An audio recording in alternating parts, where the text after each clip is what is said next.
In this guide, I'm going to show you how you could play with two players on a Nintendo Switch or a Nintendo Switch 2 and set up co-op games. If this guide does help you out, make sure to like the video and subscribe to the channel with all notifications on. If it really does help the channel and lets us know that you want more content like this, we'd greatly appreciate it. And if at any point throughout this guide you did have any questions, just ask them down in the comment section below and we could help you out further. I'm going to be doing my best to reply to every single comment down there. First things first, go down to the bottom row and scroll all the way over to system settings right here.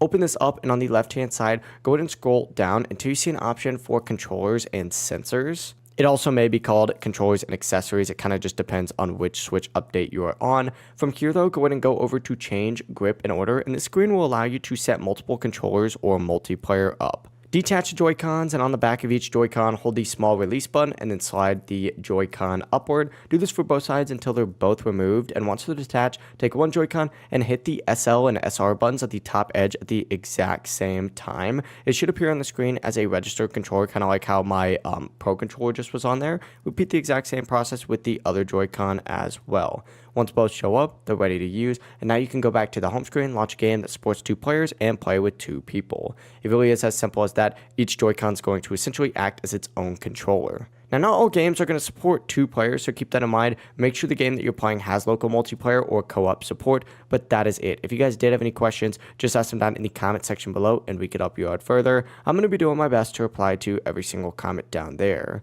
Before you do leave this guide, make sure to like the video and subscribe to the channel with all notifications on. It really does help out. Let us know that you want more content. We'd greatly appreciate it. Have a great rest of your day, though. Peace.